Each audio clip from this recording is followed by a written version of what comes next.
ને positive thinking સારી વસ્તુ હશે કદાચ, પણ this is practical thinking, because these are facts. આ જ હકીકતો છે. આપણું મૂળ સ્વરૂપ આત્મા છે અને આપણે અનંત કાળથી જુદા જુદા શરીરમાં આપણા કર્મ પ્રમાણે ભટકી રહ્યા છીએ. આ વાસ્તવિકતાનો સ્વીકાર કર્યા પછી અધ્યાત્મની યાત્રા તો ખબર પડશે બંધન છે, તો ખબર પડશે કે આપણે દુખી છીએ, આ જન્મ મરણ વળગેલું છે, એક બીમારી વળગી છે. તો ખબર પડશે કે આ બીમારીનું કારણ શું છે, તો ખબર પડશે કે આ બીમારીથી મુકાવે કોણ. પછીનું બધું સંશોધન આગળ થવાનું છે. પહેલા આ સ્વીકારવું પડશે કે આ જન્મ મરણનું બંધન છે અને જન્મ મરણનું કારણ આપણા કર્મો છે, કર્મોનું બંધન છે. આ બંધનથી કોણ મુકાવશે? એ બધું પાછળથી શરૂઆત અહીંથી થવાની છે, આત્મજ્ઞાનથી.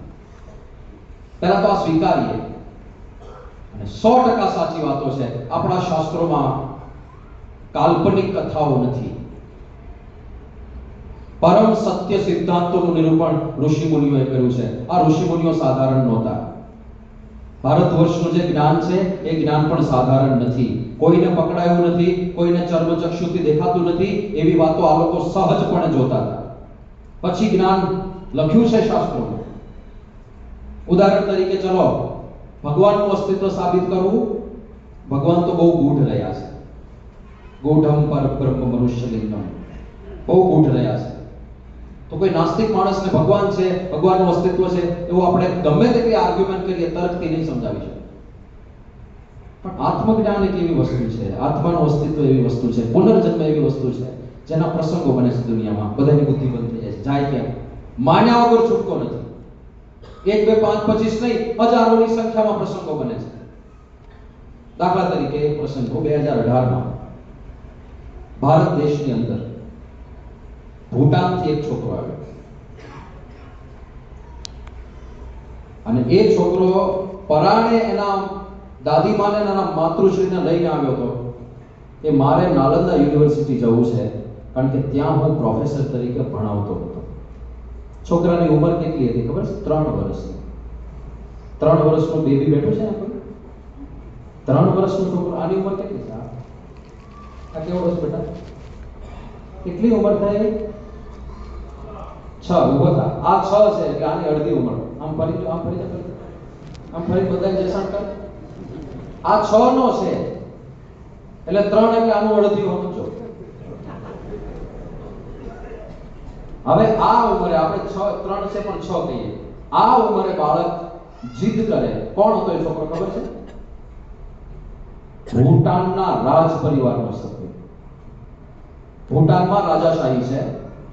ભૂટાનના રાણી દોરજે વાંગચુક, એની દીકરી સોનમ વાંગચુક. અને આ સોનમ વાંગચુકને ત્યાં છોકરાનો જન્મ થયો. એનું નામ પાડ્યું હતું ટ્રુએક વાંગચુક. અને 2.5 વર્ષે છોકરું બોલવાની શરૂઆત કરે. 3 વર્ષે થોડું વધારે વ્યવસ્થિત બોલી શકે. બોલવાની શરૂઆત કરી ત્યારથી આ બાળક બોલતો હતો કે હું અહીંનો નથી, હું નાલંદા યુનિવર્સિટીમાં છું, હું ત્યાં ભણતો હતો, ભણ્યા પછી હું ત્યાં જ ભણાવતો હતો, મારું નામ વિરોચન હતું અને મને નાલંદા યુનિવર્સિટી લઈ જાઓ. 3 વર્ષના બાળકે એવી ભયંકર જીદ પકડી કે 1 જાન્યુઆરી 2018ના દિવસે આ દોરજે વાંગચુક, ભૂટાનના મહારાણી, એની દીકરી સોનમ વાંગચુક અને આ 3 વર્ષનો છોકરો ટ્રુએક વાંગચુક અને તેડીને એક સેવક, એ બધા ભારત આવવું પડ્યું એમને આ છોકરાની જીદને લઈને. નાલંદા લઈ જાઓ, નાલંદા લઈ જાઓ, નાલંદા લઈ જાઓ. મંડી પડ્યો તો બરાબર. પહેલા તો અહીંયા જ આશ્ચર્ય છે કારણ કે 3 વર્ષના છોકરાને ભારત કે નાલંદા ક્યાંથી ખબર હોય? આ છોકરાને પૂછો કે બેટા આપણે જે શહેરમાં રહીએ છીએ, આ શહેર, એ શહેરનું નામ ખબર છે બેટા? શું છે? ભારત. ભારતમાં રહીએ છીએ. એટલું તો જ્ઞાન છે, સારું કહેવાય. શહેરનું નામ ના ખબર હોય લોકોને, બાળકોને ના ખબર હોય, સોસાયટીનું નામ ખબર ના હોય. બોલો બેટા કઈ સોસાયટીમાં તારું ઘર છે ખબર છે? કઈ સોસાયટી? હા ખબર છે. આશીર્વાદ સાચું છે. આશાબાગ. 3 વર્ષના છોકરાને, હજી આ તો 6 નો છે ને, 3 માં તો તમે ટ્રાય કરજો. એ બેટા કયા દેશમાં રહીએ છીએ આપણે? કયો દેશ આવે ખબર હતી? નાલંદાની જીત. અચ્છા, ભૂટાનની અંદર એક બાળકને વિરોચન નામ ક્યાંથી ખબર હોય? એ એવું કહે છે કે મારું નામ વિરોચન હતું. વિરોચન સંસ્કૃત શબ્દ છે, પ્યોર સંસ્કૃત નામ છે. રાવણના પપ્પાનું નામ વિરોચન હતું, પ્યોર સંસ્કૃત નામ. એ નામ ભૂટાન વાળા, ભૂટાનમાં તો ચૂચુ એવા બધા નામ હોય મોટે ભાગે. આનું નામ શું છે? ટ્રુ એક એનું નામ છે. એને વિરોચન ક્યાંથી ખબર? લઈ આવ્યા. અને જેવો નાલંદા યુનિવર્સિટીની અંદર પગ મૂક્યો, એ કોઈ સેવાદારના કાખમાં એને તેડેલો હતો. એ આંગળી ચીંધીને એક જગ્યાનો પરિચય આપે છે. આજે પણ નાલંદા યુનિવર્સિટી બિહારમાં ખંડેર હાલતમાં છે, જર્જરિત. ખબર છે આ નાલંદા યુનિવર્સિટી છે, પણ કઈ જગ્યાએ શું હતું એ તો ખબર ના પડે આપણને, કારણ કે ખંડો છે બધા પણ ખાલી પડ્યા છે, ખંડેર છે. તો ક્યાં લાઇબ્રેરી હતી, ક્યાં ભોજનશાળા હતી, ક્યાં રીડિંગ રૂમ હતો, ક્યાં ક્લાસરૂમ્સ હતા, ખબર ના પડે.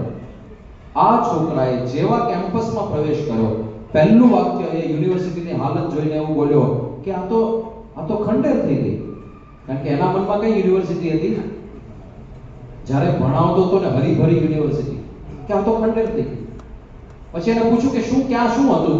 તો એ દેખાડવા માંડ્યો કે અહીંયા ક્લાસરૂમ હતા, અહીંયા આગળ અમે લોકો ધ્યાન કરતા હતા, અહીંયા આગળ ભોજનશાળા હતી. બધી એક જગ્યાનો પરિચય આપ્યો. એને જ્યારે પૂછવામાં આવ્યું, એને કહ્યું કે અમે ધ્યાન કરતા હતા અહીંયા. તો કહ્યું કેવી રીતે ધ્યાન કરતા હતા? તો એને આવી નિશાની કરીને બતાવી કે અમે આવી રીતે ધ્યાન કરતા હતા. હવે આ જે મુદ્રા છે ને ધ્યાનની, આ બૌદ્ધ સંપ્રદાયની અંદર આવી મુદ્રાથી ધ્યાન થાય છે. અને નાલંદા યુનિવર્સિટી આખી બૌદ્ધિસ્ટ યુનિવર્સિટી હતી.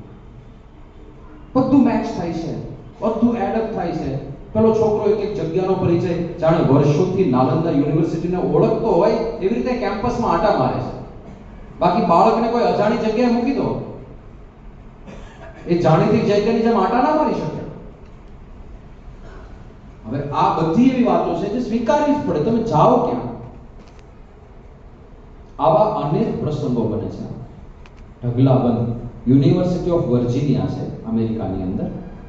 યુનિવર્સિટી ઓફ વર્જિનિયામાં એક પ્રોફેસર થઈ ગયા, પ્રોફેસર ઇયાન સ્ટીવનસન કરીને.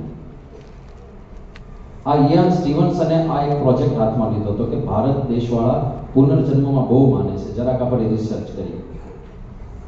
અને એ વ્યક્તિએ વર્ષો સુધી રિસર્ચ કર્યું, વર્ષો સુધી દુનિયાના લગભગ દરેક દેશમાં ફર્યો. જ્યાંથી એને કોઈ એવા બાળકની વાત મળે કે એ બાળક છે એ બીજી ભાષા બોલે છે, બાળક છે એ એવું કહે છે કે આ મારા મા બાપ નથી, મારા તો પહેલા મા બાપ છે, ત્યાં હું રહું છું, બીજા શહેરનું નામ બોલે છે. એવા સમાચાર મળે કે તરત જ ત્યાં પહોંચી જાય, બાળકને મળે, એનો ઇન્ટરવ્યુ લે. શક્ય હોય તો એ બાળકને એના પૂર્વજન્મના મા બાપને મળવા લઈ જાય. ત્યાં લઈ જાય તો બાળક બધાને ઓળખી કાઢે, એના મા બાપને નામથી બોલાવે, એના કયા જન્મના ધર્મપત્ની જીવિત હોય તો એને ઓળખી કાઢે, એના ભાઈઓને સગાવાલા હોય તો એને ઓળખી કાઢે. કેટલા બધા પ્રસંગો બન્યા છે. એક તો એક સતનામ સિંહ કરીને એનો પુનર્જન્મ થયેલો ભારતનો પ્રસંગ છે. તો એના ગયા જન્મના શિક્ષક એને એક નોટબુક રાખી હશે, આની એક નોટબુક પડી હશે. એ નોટબુક આપી આ લોકોને કે આ ગયા જન્મના સતનામ સિંહ, આ એની નોટબુક છે. અને આ જન્મે એક ગુરપ્રીત સિંહ તરીકે જન્મ્યો હતો. અને છોકરો મોટો થઈ ગયો તો એના હેન્ડરાઇટિંગ, આ જન્મના હેન્ડરાઇટિંગ અને ગયા જન્મના હેન્ડરાઇટિંગ સરખાવ્યા. અને હેન્ડરાઇટિંગ જેમ આપણા ફિંગરપ્રિન્ટ્સ યુનિક હોય ને, એક જણના બીજાને મેચ ના થાય, એમ આપણા હેન્ડરાઇટિંગ પણ યુનિક હોય. અને જે એક્સપર્ટ હતો એને બેવ તપાસીને કીધું કે આ બંને એક જ વ્યક્તિના હેન્ડરાઇટિંગ છે, એ જ વ્યક્તિ જન્મ્યો. પછી જે દુકાનદાર હતો ને, એ દુકાનદાર પાસેથી આ છોકરાએ એક નોટબુક ઉધાર લીધી હતી 2 રૂપિયાની, અને પૈસા આપવાના બાકી હતા, અને છોકરો મરી ગયો એક્સિડન્ટમાં. એ દુકાનદાર હજી જીવતો હતો, અને દુકાનદારને ખબર પડી કે છોકરાનો પુનર્જન્મ થયો છે. એટલે ટેસ્ટિંગ કરવા ગયો કે તને યાદ હશે તો ખરેખર તારો પુનર્જન્મ થયો હોય તો તને યાદ હશે કે તારે મને 3 રૂપિયા આપવાના બાકી છે. પેલો છોકરો કે સાહેબ 3 રૂપિયા નહીં, 2 રૂપિયા આપવાના બાકી છે. અને પેલો સીધો આશ્ચર્યચકિત. કારણ કે જો કોઈ સ્ટોરી બનાવી હોય તો આટલી બધી ડિટેલમાં બધી ખબર ન હોય. એક ખાલી ઇયાન સ્ટીવન્સને રિસર્ચ કર્યું ને, એને 3000 થી વધારે પ્રસંગો ભેગા કરી નાખ્યા. 3000 થી વધારે. અને કેટલા બધા ભારતના જે પ્રખ્યાત પ્રસંગો છે એમાંનો એક કહું તમને. દિલ્હીની અંદર શાંતિ દેવીની કથા બહુ પ્રસિદ્ધ થયેલી ગાંધીજીના વખતમાં. દીકરીનો જન્મ થયો, શાંતિ દેવી નામ રાખ્યું, બોલવાની શરૂઆત કરી. 2.5-3 વર્ષે દીકરી બોલવા માંડી કે હું એની નથી, મને કેમ શાંતિ દેવી બોલાવો છો, મારું નામ તો લુગદી દેવી છે અને મારા લગ્ન થઈ ગયા છે, મારા પતિદેવ છે ત્યાં મથુરાની અંદર. મથુરામાં મારા પતિદેવની કાપડની દુકાન છે મંદિરની સામે જ, અને મને મથુરા મારા પતિ પાસે લઈ જાઓ. બધા કે તારા પતિનું નામ તો આપ. કે ના, પતિનું નામ ના બોલે. ભારત વર્ષમાં વન્સ અપોન અ ટાઈમ મહિલાઓ પતિના નામ નહોતી બોલતી, હવે નામથી જ બોલાવે છે. પણ ત્યારે એવી મર્યાદાઓ હતી. તો કે પતિનું નામ દે તો લઈ જઈએ. તો કે પતિનું નામ તો ના બોલાય. 2.5-3 વર્ષની બાળકી છે આ નિયમથી. પછી બધા સગાવાલા બહુ પ્રયાસ કર્યો અને એક સગાવાલા થોડા હોશિયાર હતા. એણે કીધું કે પતિને મળવું છે, કામ મળવું છે, પતિદેવ પાસે જ જવું છે. આ તો આ કોનું ઘર છે મને ખબર નથી, કારણ કે આ જન્મવાળા બધા એને અજાણ્યા લાગે ને, એના મનમાં ગયા જન્મની સ્મૃતિઓ છે. તો એક પેલા સગાએ કીધું કે બીજા કોઈ ના સાંભળે એવી રીતે મારા કાનમાં તું ખાલી પતિનું નામ બોલ તો તારા પતિ પાસે લઈ જઈશું. એટલે પેલી છોકરીએ શરમાતા આના કાનમાં નામ કહ્યું કે મારા પતિનું નામ કેદારનાથ ચૌબે છે. મથુરાનું જે કૃષ્ણ ભગવાનનું મુખ્ય મંદિર છે એની સામે અમારી કાપડની દુકાન છે. મારા પતિ એ દુકાન સંભાળે છે અને એમના ગાલ ઉપર એક મસ્સો છે. એટલે હવે તો બધી પાકી નિશાનીઓ મળી ગઈ હતી ને. આ લોકોએ મથુરામાં પોતાના કોઈ સંબંધી હતા, એને ફોન કરીને તપાસ કરાવી કે જાઓ તો મંદિરની સામે કોઈ દુકાન છે કાપડની. તો કે આ છે. ત્યાં કેદારનાથ ચૌબે નામનો કોઈ માણસ બેસે છે? તો કે આ બેસે છે. એના ગાલ ઉપર મસ્સો છે? કે હા છે. તો પૂછો તો એની કોઈ ધર્મપત્ની હતી લુગદી નામે? અને પહેલા એ પૂછ્યું કે લુગદી નામે તારી ધર્મપત્ની હતી કે હતી ધામમાં ગઈ? બધું મેચ થયું. એટલે આ લોકોને પાક્કો વિશ્વાસ આવી ગયો કે આ બેન સાચું બોલે છે અને લુગદીનો પુનર્જન્મ અહીંયા થયો છે. ત્યારે છાપામાં બહુ છપાયું, ઘણા બધા પત્રકારો આવ્યા, ઇન્ટરવ્યુઝ લેવાયા અને આ વાત ફેલાતી પહોંચી ગાંધીજી પાસે. ગાંધીજી ગીતા વાંચતા હતા રોજ. એમને ગીતામાં બધા લોકોના બહુ બધા પર્સપેક્ટિવ હોય છે ને. ગીતા વાંચ્યું હોય તો બધું સાચું માનીને ચાલજો. એ તો ગીતામાંથી બસ યુદ્ધ કર અર્જુન, યુદ્ધ કર, કર્મ કરતો જા, કર્મ કરતો જા, કર્મ કરતો જા, એટલું જ લેવા ગીતામાંથી. એ ગીતામાં ભગવાને કીધું છે કે શરણાગતિ લે ભગવાનની. ના, ઈ આપણા માટે નહીં, એ નથી કરવું. એ ગીતામાં કૃષ્ણ ભગવાન કહે છે પત્રમ પુષ્પમ ફલમ તોયમ યોમા ભક્ત્યા પ્રયચ્છતિ. પત્ર પુષ્પ ફળ જળ જે કાંઈ ભગવાનને તમે પ્રેમથી ધરાવો ભગવાન એ બધું સ્વીકાર કરે છે. એમાં શ્રદ્ધા ના હોય એ નહીં, બસ કર્મ કરો, કર્મ કરો. ગીતા સ્વીકારવી હોય તો આખી ગીતા સ્વીકારજો, પાર્શિયલ ભાગ ટુકડા નહીં સ્વીકારતા. એ જ ગીતામાં કર્મના સિદ્ધાંતની વાતો છે, એ જ ગીતામાં આત્મજ્ઞાનની વાતો છે, એ જ ગીતામાં ભગવાન કેવળ એક જ એવું તત્વ છે જે કર્મ બંધનોમાંથી છોડાવીને આપણને મુક્તિ આપી શકે. બધી વાતો છે, એ નથી સ્વીકારવી. બસ આટલું ટુકડો લઈ લે, કર્મ કર્યા કરો, કર્મ કર્યા કરો, કર્મ એ જ મારી પૂજા છે. ઘણા કર્મ પૂજક બની ગયા હોય છે. ગીતા લેવી હોય તો આખી લેજો ભાઈ. તો અહીંયા આગળ લુગદી દેવી, ગાંધીજીને ખબર હતી કે આ પુનર્જન્મની વાતો છે, આપણા શાસ્ત્રોમાં છે, સ્પષ્ટપણે છે. ગાંધીજીએ 15 માણસોની એક કમિટી મોકલી આ પ્રસંગને વેરીફાઈ કરવા માટે. એ 15 જણ આવ્યા, દિલ્હી આવ્યા અને શાંતિ દેવીને મળ્યા. શાંતિ દેવી ત્યારે 9 વર્ષના હતા અને બધું વેરીફાઈ કર્યું, વાત સાચી છે. આ લોકોનો વિચાર આવ્યો કે ચલો ને શાંતિ દેવીને લઈને મથુરા જઈએ, દૂધ કા દૂધ પાણી કા પાણી.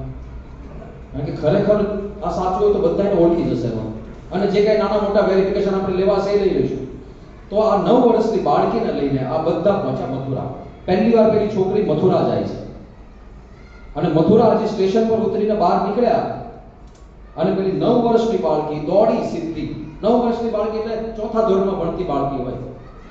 એ સિદ્ધિ દોડીને એક લગભગ 40 વર્ષના કોઈ ભાઈ ત્યાંથી પસાર થતા હશે, એને પગમાં પડી ગઈ કે કોને પગે લાગે છે? કે મારા જેઠજી છે. 9 વર્ષની છોકરી તારા જેઠજી ક્યાંથી આવી ગઈ? ગયા જન્મના જેઠજી હતા. કે શું નામ છે તારા જેઠજીનું? કે રામ ચોબે. પહેલાને પૂછ્યું ભાઈ તારું નામ શું છે? તો કે રામ ચોબે. કે તારો કોઈ નાનો ભાઈ છે? કે આ છે. ને શું નામ છે? કે કેદારનાથ ચોબે. સાચું નીકળ્યું. એ જ વ્યક્તિ એનો જેઠ જ હતો ગયા જન્મનો. પછી કે તારા ઘરે લઈ જા. રસ્તો જોયો કે જોયો છે? પણ કે બહુ નજીક નથી, દૂર છે, ઘોડાગાડીમાં જવું પડશે. તો આ લોકોએ ઘોડાગાડી બાંધી. ઘોડાગાડીનો જે હતો ચાલક એની બાજુમાં નાની બાળકીને બેસાડી કે રસ્તો તું દેખાડ. પહેલી વાર એના જીવનમાં મથુરા જાય છે અને રસ્તો આ શાંતિ દેવી દેખાડે કે આ બાજુ લઈ લો, જમણી બાજુ લઈ લો, ડાબી બાજુ લઈ લો. એમ કરતા કરતા કરતા એના ગયા જન્મનું જે ઘર હતું ત્યાં આગળ એને આ ઘોડાગાડી ઊભી રખાડી કે આ મારું ઘર છે. અને ઘરે જઈને બધાને કીધું કે આ તમારા ગયા જન્મના પુત્રવધુ પધાર્યા છે, સ્વાગત કરો. હવે તમારા ઘરે કોઈ પણ 4-5 વર્ષનું ટેણીઓ આવે ને એમ કે આ તમારા સ્વર્ગસ્થ પિતાજી પધાર્યા છે, તમે માની લો તરત જ. આ લોકો ક્યાંથી માની લે તરત જ? એક નિશાની આપ ભાઈ, એક નિશાની તો આપવી પડે ને.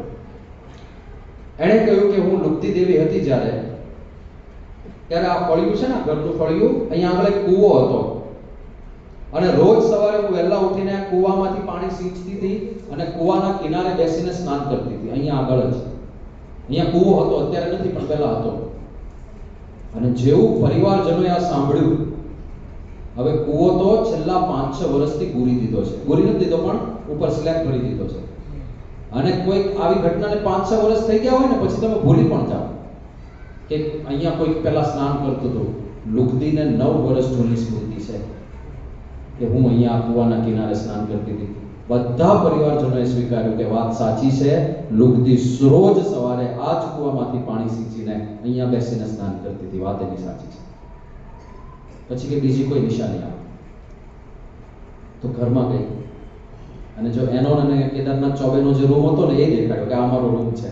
હવે એક અજાણ્યા ઘરમાં ક્યાંથી ખબર હોય કયો તમારો રૂમ છે? કે આ અમારો રૂમ છે. અને કે મેં એક માટલામાં થોડા પૈસા સંતાડ્યા છે. મહિલાઓ પોતાનું એક અકાઉન્ટ રાખે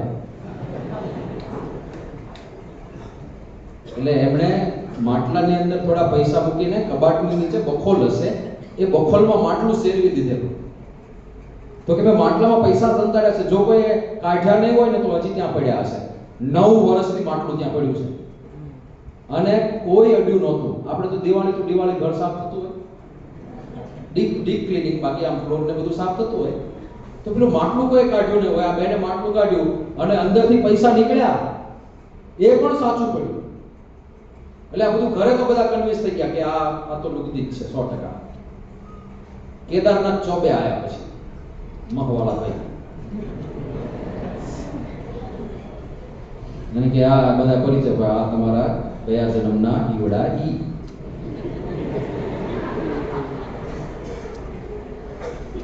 કેદારનાથ ચોબે કે હું કેમ ન માનું?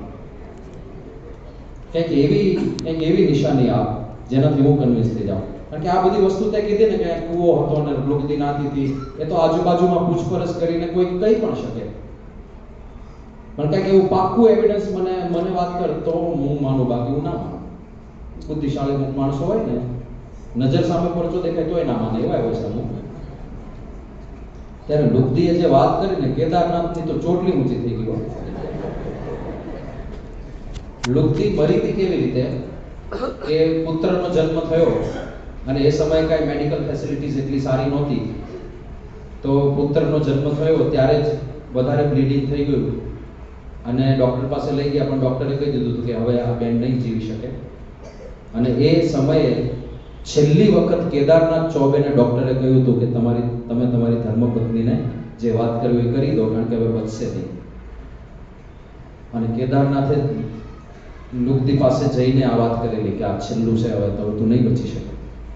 અને એ પ્રસંગ યાદ કરાયો લુગદીએ કે યાદ કરો હું જ્યારે મરણ પથારીએ સૂતી હતી, તમે છેલ્લી વખત મને મળવા આવ્યા હતા, અને એ વખતે મેં તમારી પાસે એક વચન માંગ્યું હતું. અને આ વાત થઈ ત્યાં કેદારનાથ ધ્રુજવા માંડ્યા તરત, કારણ કે વચનભાઈ પાડ્યું નહોતું. કે એ વખતે મરતા મરતા મેં તમારી પાસે એક વચન માંગ્યું હતું કે હું તમારી ઓલરેડી બીજી પત્ની હતી, બીજા લગ્ન હતા કેદારનાથના. એટલે મેં વચન માંગ્યું હતું કે તમે આ બીજા લગ્ન કર્યા છતાંય હવે હું મરી રહી છું, તો હવે મારા ગયા પછી તમે મને પ્રોમિસ આપો કે તમે ત્રીજા લગ્ન નહીં કરો.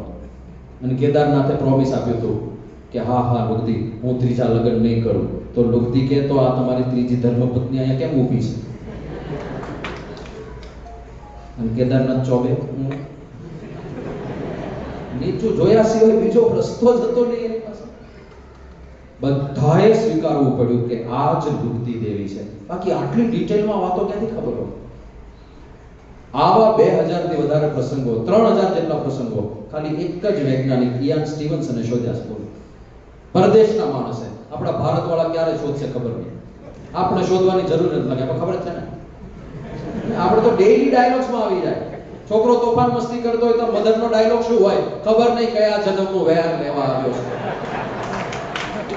એને ખબર જ છે કે આ જન્મની કહાની છે. પણ હવે સાહજિક વાર્તાલાપમાં બોલીએ છીએ, પણ સાચું છે એ સત્યતાની પેલી પ્રતીતિ પૂછાતી જાય છે. ખરેખર સાચું છે. આપણે આત્મા છીએ અને જન્મ જન્માંતરમાં ફર્યા કરીએ છીએ. અહીંથી આધ્યાત્મિકતા શરૂ થવાની છે. અને આપણને જે મળ્યું છે આ જીવનમાં, જેવું શરીર મળ્યું, જે બુદ્ધિ પ્રતિભા મળી, જે સંબંધીઓ મળ્યા, એ કેવી રીતે મળ્યા છે?